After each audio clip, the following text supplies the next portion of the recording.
plan. Spread the vision through my people, cause we fans are equals. When we reach 20K subs, yeah, we gon' drop a sequel. Another Laker anthem track, watch me run it back. Got the keys to the city where my Laker jack. What up, Laker family? It's your boy DTLF back with another pregame live stream. Game 4, baby. Game 4. To me, this is the one. It's the crucial one. We have to have it. Have to have it. Listen, we win this one. We take full control of the series. We go up 3-1. We lose this one. God forbid it. Don't speak it into existence. But if we lose, we go back to Memphis down, actually tied at 2-2. Don't want to do that. Want to come out here, protect home court. The energy is going to be phenomenal, man. Everything is just going to be next level, I believe.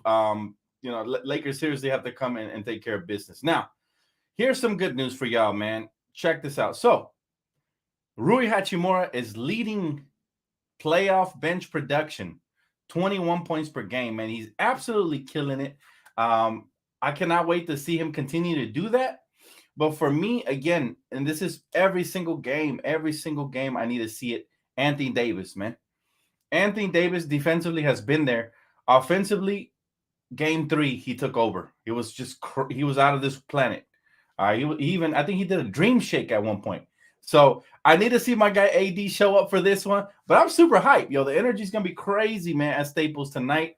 If you're lucky enough to have a ticket to go, man, I want you to lose your voice by the end of the game, all right? I need my TV to reverberate as I'm watching this thing live, man. I'm going to need that energy to guide the role players especially and the star players to a Lakers victory. Now, bad news is Ja Morant, man. He got it going at the end of the last game, right? He ends up with 45 points.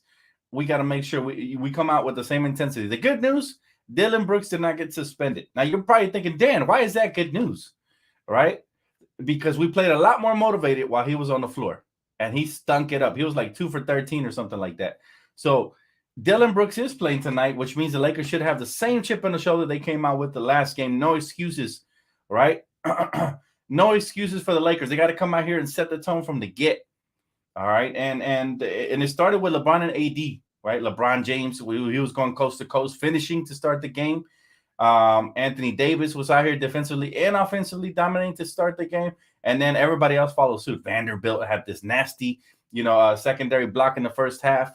D'Angelo was making the right reads. I think sometimes we underestimate what D'Lo can be for this team. He makes the right reads. He's clutch. He hits big-time buckets at times. And then Austin Reeves, man, he's another closer we have on this team. But I feel good. I think the Lakers should win tonight. Keys to the game. I mean, there's a lot. There's a lot more than 3 that I can talk about. But obviously, the main one is we have to get out of the gates early. If we allow them to get out of the gates, and now they feel like, okay, they start getting comfortable here in crypto, aka Staples, and they start feeling like, oh, maybe we can kind of, quiet the crowd by playing well, then we're gonna be in trouble. We need to make them feel shooketh like the last game, like on Sunday. We need to make them feel like they don't belong. Dillon Brooks looked like a kid on the first day of school, just sitting over there in his corner. It was real quiet. Isn't that funny how that works? He didn't even want to go and have a post-game interview. I think it's hilarious how life works, man. At times it smacks you in the face with a cold dose of reality, and that's what happened there to their boy Dillon Brooks. I mean, not only did he struggle mightily, but he looked like he wanted to cry, right? And I don't understand. He tried to blame the fans and the media for villainizing him. No, my man, you did that all by yourself by disrespecting the game, right? First of all, your game doesn't back you up enough for you to flap your gums. That's number 1. Number 2, you never disrespect a legend like that, man. Never, ever, ever. You know what I mean? Like you don't do that. You don't come out here and say the man is old and he has a drop 40 on you. What have you done? Right? I thought it was funny. There was a graph that Spectrum put up, both of their careers side by side. It was hilarious, man. It was comical. But yeah, listen, guys, what are you guys looking forward to the most, man? The crowd energy. Are you guys looking forward to LeBron James putting on a show tonight? Do you guys think tonight's the night? Some people believe it's going to be the closing game. Some people believe it'll be tonight. It'll be interesting to see how he comes out, right? What type of course, the energy has to be there from the get, but what type of game is LeBron going to have? I'm happy with another 27, 7-7 with a dub. All right. Anthony Davis, 31 and 17 with 3 blocks. Something similar would be ideal, baby. Just ideal. Something similar to that. And and another thing would be obviously the role players. They play so much better at home. So that is one thing that I feel good about tonight. Things I don't feel good about tonight, the officiating. Maybe the NBA wants to prolong this series and the officiating might be garbage, right? That's one thing I don't feel too good about tonight. Ja Morant scoring 45 points. Don't feel too good about that because he could feel like, oh, maybe, the gate just opened up and maybe he feels like he knows how to get buckets on us all game long now. Those are two things I don't feel good about tonight. What do you guys like? Limitless energy. Yes, I feel good about the energy, man. It feels good, bro. It feels like I'm there. With this wallpaper, I feel like I'm right there, man. But yeah, I'm excited to see the crowd bring the same energy and the players, get infected by this energy and start out the gates. I want to see the same exact game plan. Get after them every single possession. Even D'Lo was getting after it defensively the last game. I was very impressed. He said, how we celebrating after the win? I'm waving those flags, man, till my arms fall off, bro. That's how we celebrating.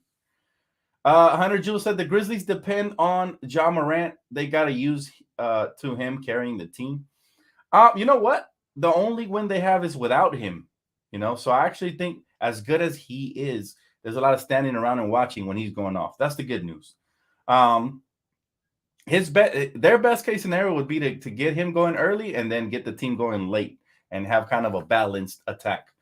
That would be what we have to try to prevent, right? This is why we usually put Vando on him to start right out the gates. You want him to try to find his game as the game progresses, and as a result, you're taking your teammates out of it. But I feel great, ladies and gentlemen. I feel amazing about this, about tonight. Let's hope the Lakers follow suit and make us feel even better for the rest of the week, man, till the next game. Jose said, DTLF Dylan reminds me of Ruben Patterson against Kobe back in the day. Kobe put him in his place. Yeah, dude, listen, you're always going to have that type of player that his skill doesn't really catch up. So he's got to, he feels like he has to run his mouth. But listen, what he said wasn't even intelligent. He said, I poke bears. We all know what happens to anybody. I mean, this is why the saying goes, the cliche goes, don't poke the bear, right? Because of the results. It's like this dude said that like it was a clever quote. He said, I poke bears. Bruh, like that sounds so idiotic, but I love it because you need that type of idiot to make it interesting and to give the Lakers some bulletin board material moving forward. And this is why we came out the way we did. And this is my thing about the Lakers. We might need to visualize Dylan Brooks every game, man. Like kind of like the Water Boy, old school movie reference. The Water Boy, the way he was visualizing his enemies or his haters. That's the same way we got to come out, man. Like whether Dylan is there or not, we have to attack the game like Dylan is there. And I was very proud of the Lakers because just like we predicted, they all came and backed up their leader, LeBron James. They said, LeBron, you don't need to get 40. We got you, bro. And they got after it defensively. They made an example of them. We need that moving forward, but not just with the Grizzlies. If we advance, when we advance, we need that with the next team and the next team. Now, here's some concerning news. Well, actually, I think concerning for the Sacramento Kings fans is obviously De'Aaron Fox fractured his index finger or something like that, the tip of it. You know what I'm saying? Like it's one of those things where I'm just like, bottom line is this: the Lakers got to focus on the opponent in front of us right now. However, we can peek over the hedge real quick and we can see that hey, there's a team waiting for us, and it's probably gonna be Golden State, right? Probably. So, my thoughts on that series would be bring it on, man. Listen, we beat them in the season series, and now we're healthy. We weren't even healthy some of those times. So, listen, we have one guy that cannot stop. His name is LeBron James, okay? They don't have no answers for that. Draymond Green can get all cute with his little ticky-tack fouls and stuff he gets away with in the playoffs. But at the end of the day, they don't have an answer for AD either. So, and then you sprinkle in some good role players and some improved coaching that hopefully they continue to improve, and we should be solid. But again, tonight is my biggest concern because if we win, we take full just control of the series. We are in the driver's seat, meaning we would only have to win one of the final 3 games in order to advance. And that's what you want. You want to be in the driver's seat. You don't want this thing being prolonged. We don't want to keep flying over to Memphis, right? Matter of fact, we should be finishing the job tonight, but we laid an egg in Memphis on game 2. So now we're gonna have to fly back at least one more time. So Lakers by 50. Yaki's feeling good. I see you. I got no doubts we will beat Golden State. Like I said before the postseason started and after we made the trade at the trade deadline, I like our chances versus anybody in a 7-game series. Anybody can get it. Yes, even Boston in the finals potentially. I like our chances, and I know it's going to be a tough matchup no matter who we face. But come on, man. LeBron, AD, 2 of the top 5 when they're healthy, and they're looking real healthy right now. We got LeBron James doing a reverse tomahawk. We got Anthony Davis going coast to coast. I mean, we looking real spry, young, and healthy right now, and I love it. It's a perfect balance of attack from the role players to our star players. And the best part is that we're one of the better defensive teams in the playoffs right now. The other one is the New York Knicks. Shout out to Thibs. He has them firing on all cylinders as well. But we are one of the better defensive teams because the Suns ain't really playing defense. If you've been paying attention to that series, they're allowing Westbrook to look like OKC Thunder Westbrook.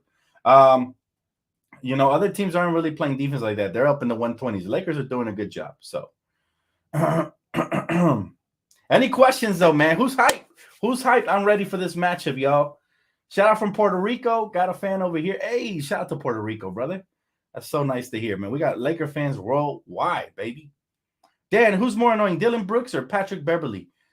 They're both equally as annoying to me because they both flap their gums, but their actions don't back it up. You know, that their mouth is louder than their actions.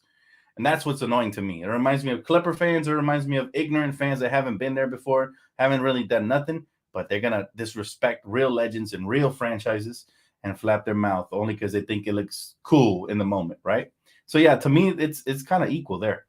But in the moment, obviously, I'm more annoyed by Dylan Brooks, and I cannot wait to put this. Remember, I told you guys, remember how excited I was when we beat them in the regular season? I was like, yes, we finally starting to put these youngsters into their place.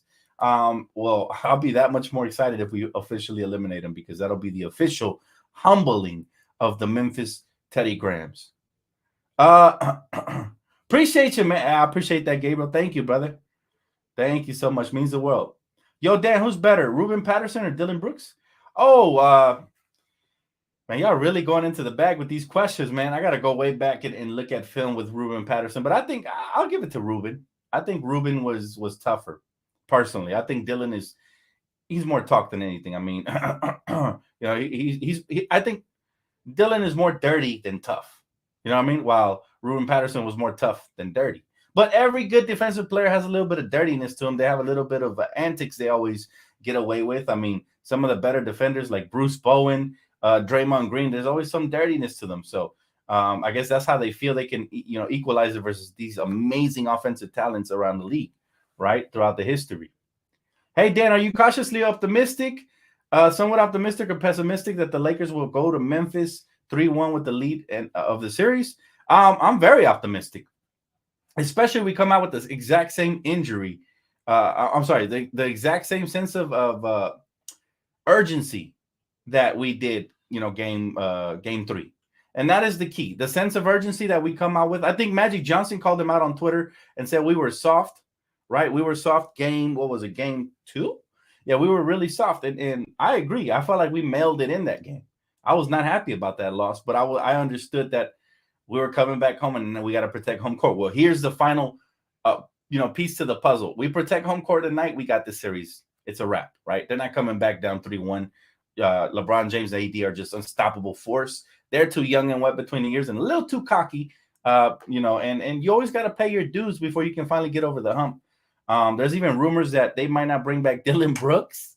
I don't think they liked him talking smack to LeBron either because I think they knew that right then and there they had signed their death certificate for this season, right then and there. So it was a bad move. Cyclone, appreciate the super chat, brother. Thank you, man. He said tonight will tell us a lot about this team. Yes, it will. Yes, it will, bro. Listen, I'll tell you this. Lakers win tonight. We show that we are a true contender and we're taking care of business and we're serious because Memphis is going to come out clawing and scratching and they're going to try all the little dirty tricks in the book. Dylan is going to be swinging for the crown jewels probably again. I mean, don't put it past them if he tries something like that again and tries to get away with it. But look, This team, this season, man, this Laker team, after the trade deadline, has been really, really special.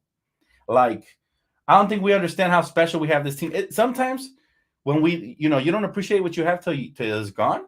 Well, I want to appreciate what this team has accomplished. We went from 13th to 7th. We went from, people not even considering us a playoff team to a true contender overnight, if you really think about it, since the trade deadline. And I think this team right here is going to be, I think they're going to do some special stuff, man.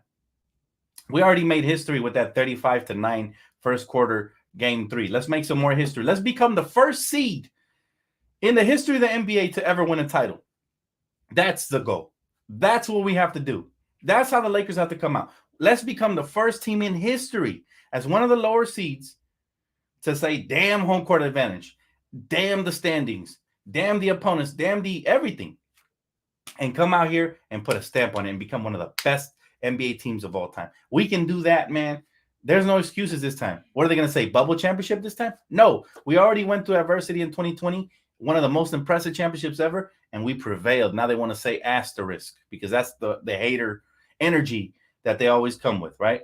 We already went through some horror. Like, we literally had to play through Russell Westbrook this season, and we had, at one point we were 8 games below 500, and we came back from that, right? We had to go through the play-in tournament. We had to battle through injuries, right, throughout the course of the season. First it was LeBron, then it was AD.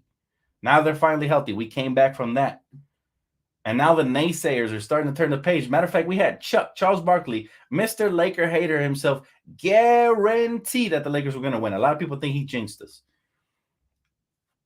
All I'm going to say is this. This team is special to me because they've been through so much. They're battle-tested, and I think that's going to work in their favor the further we get into the postseason. The more adversity we face, the more battle-tested we will be, right? Dylan Brooks is nothing, man. Dylan Brooks is nothing but a rock on the road that LeBron just kicked out of the way. That's it. Right? The Memphis Grizzlies and all that little showboating stuff they do, the gritty and a parade inside my city and all this garbage ain't shit, man. At the end of the day, it's all about winning between the lines and not what happens outside of them. And the Lakers, I expect them to take care of business tonight. You want to make me really happy? I'm waving both of the flags if we take care of business tonight, man. We got to come out here with the same energy, though. It's on you. Everybody who's going to the game, who's watching this video right now, it's on you to lose your voice tonight. Lose yourself, man. Lose yourself in the game, in the crowd. Enjoy that because you're a part of history. And let's help the Lakers get up, because that 3-1 sounds so nice right now. Thoughts on Lonnie? Should he get some PT tonight? If this is a blowout win, I think you'll see a lot of guys get some run. But I'm not sure if Darvin Ham. Listen, I would love to play Lonnie, but now he's been out of the rotation for so long. I'm not sure how effective he's going to be. The last time he was out of the rotation, he came out and dropped the 20-piece. So he's very capable. He's very professional. But again, the playoffs are different, man. And I would love to see him play, but hopefully it's, through the course of a blowout. I would also like to see the rest of the guys we've been talking about all series long. Wave him. I got you, Webb. I got you, bro. Meta World Peace will shut down Dylan Gummy Bear Brooks. Not worried about him, man. Listen, he shuts himself down, right? Shooting his team out the first quarter. He shut himself down. But look, keys to tonight's matchup, because we have to get into it, right?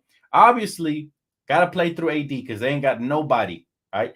Anthony Davis, after struggling the first 2 games, game 3, he comes out and he puts out better numbers in both of the front court. Xavier Tillman and then Jaren Jackson Jr.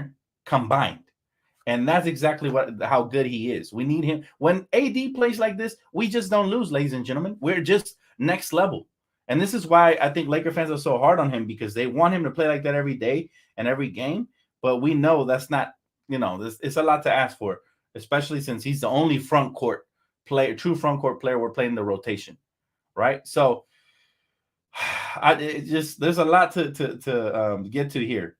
But here's some good news. Davis, LeBron, and Schroeder have all been upgraded from probable to available. I don't think anybody expected anything less there, but this Mike Trudell reporting. Taylor Jenkins is going to look to make adjustments. So it'll be interesting to see how they counter what we did on Sunday and how we react to that, right?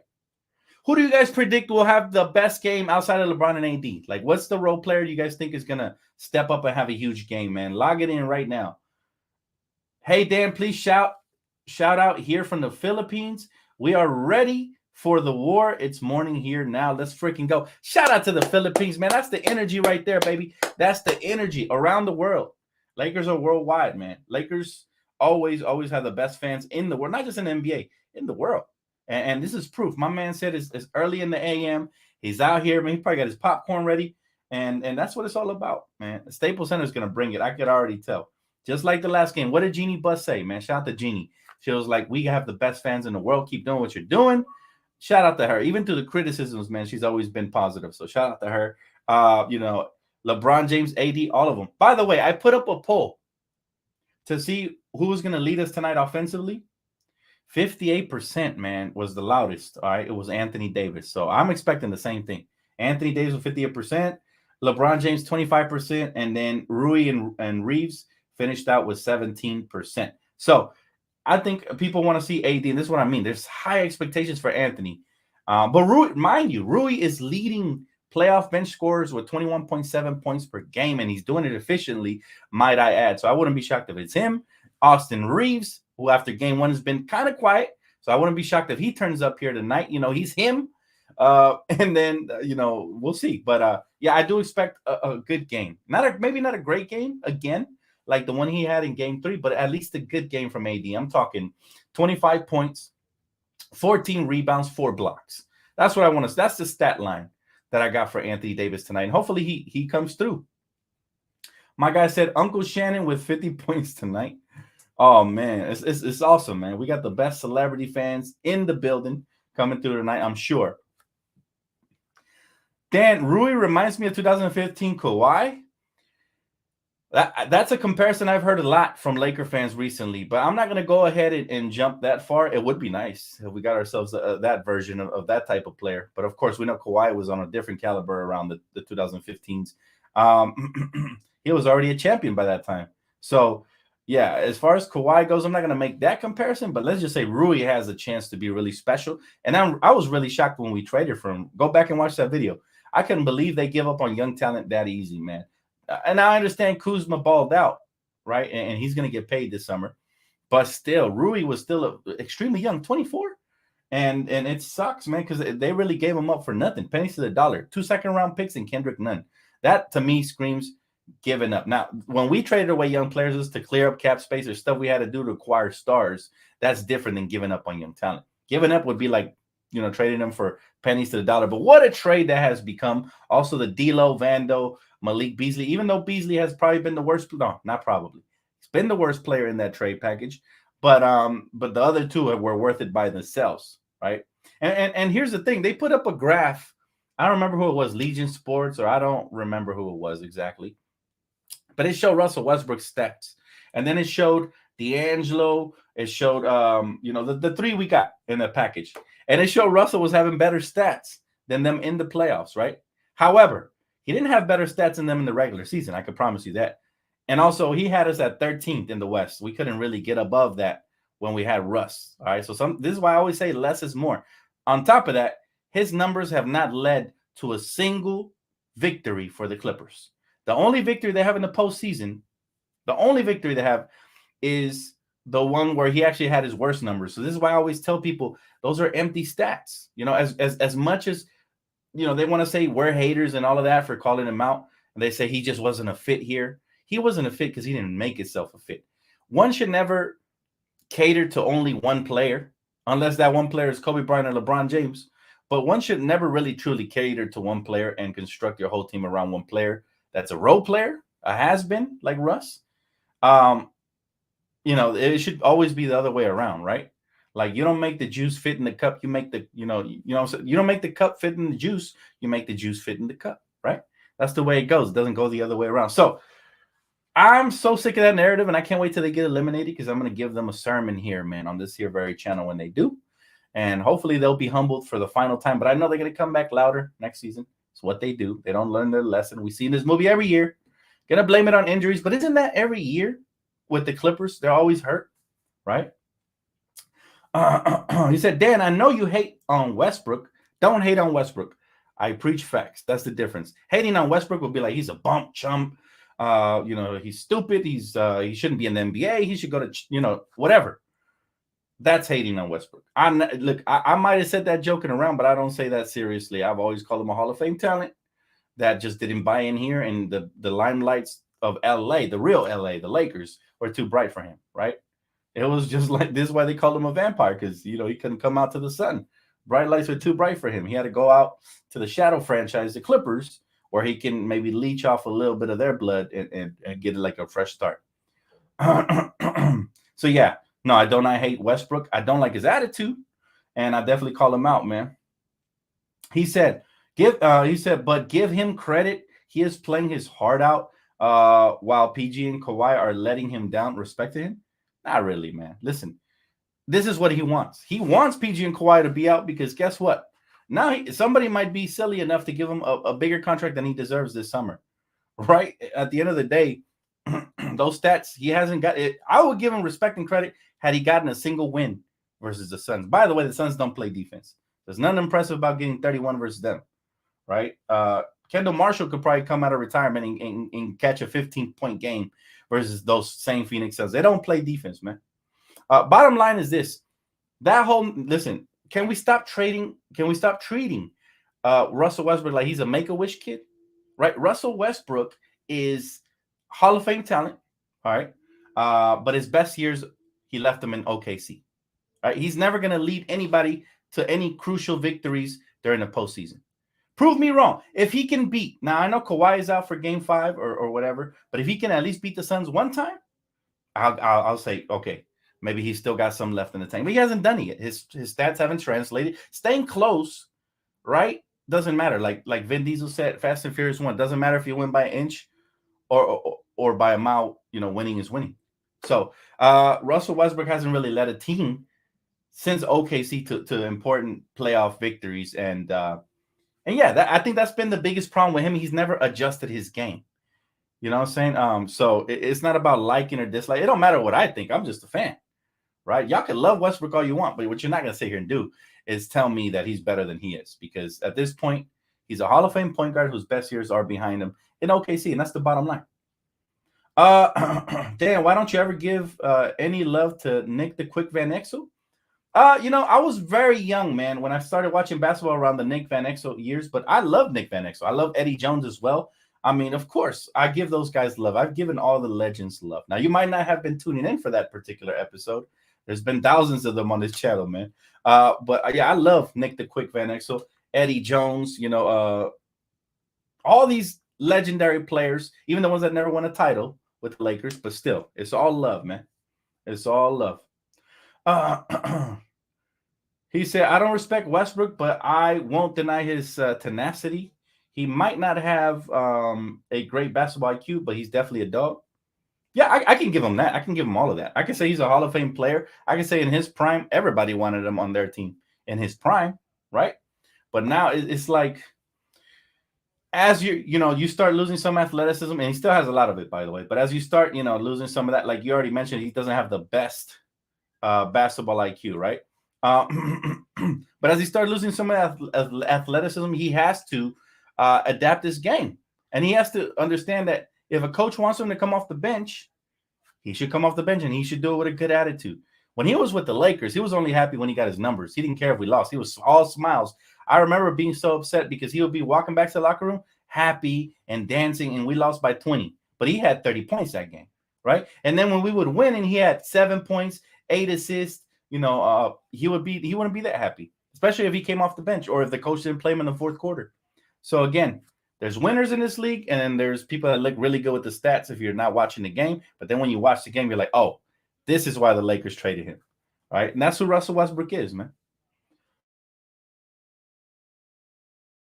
Is in that situation possible with other two stars hurt? It makes him look more exactly. That's what I'm trying to tell him, Shoe Medic. But you know what it is, man. Yeah, I've been preaching this since he was here, so it's not even like I switched up.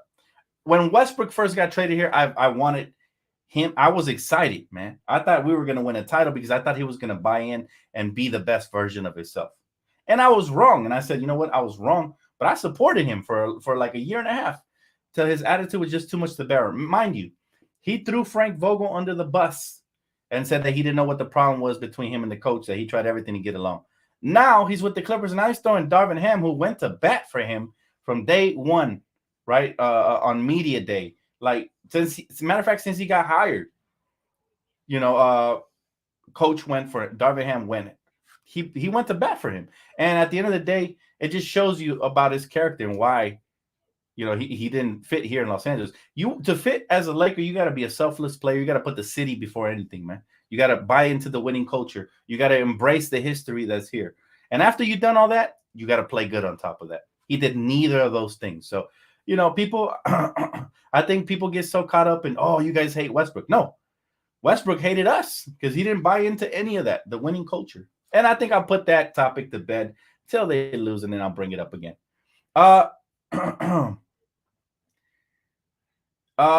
Let's go Lakers. Let's get it, man. It's Laker time. Why are we talking Clippers when it's the Lakers' time to shine? Clippers about to be bounced in one more game. What's this final score? I think the Lakers will win 105-93. Hopefully. That's what I'm hoping for, a very high-intensity defensive game. Hold them to under 100 points and get over 100 ourselves, right? My man says, shout out to Mies, Empire Jeff, and Dontario as well. Excited for the next Around the League episode. Yes, and not just them. Shout out to everybody who's been here on this channel, man, as a guest, because as you know, Around the League is an opportunity for everybody to come in and speak their mind, especially if you're a knowledgeable Laker fan. So there'll be more opportunities for even more people. And yes, shout out to them because they've been phenomenal as well. Every chance they've gotten to be here, man. So I appreciate them. And also, they were with me. If you guys didn't see the full game reaction, that was a lot of fun. But yeah, shout out to everybody who's been on this channel, man. From WSN to my boy Randolph. I mean, just everybody. They've all been great. Can't forget about those guys either. Adam said, salute Dan, Lakers in 5. Let's go. Appreciate you, Adam. Hey, man. The Lakers win, whether it's 5, 6, or 7, I will take it. Hopefully in 5, like you said, because the quicker we finish this series, the more rested we'll be and ready to game plan for whoever we get. Most likely it's looking like Golden State now, right? They recaptured momentum. De'Aaron Fox is hurt. But you just never know. Golden State hasn't really won in Sacramento, and if De'Aaron Fox ends up playing through the pain, and the crowd is going to be electric, so anything can happen. And that one might still go to 7. We'll see. Eddie, appreciate you, brother. He said, DTLF, I have a friend who is a Clipper and Laker fan. Is that okay?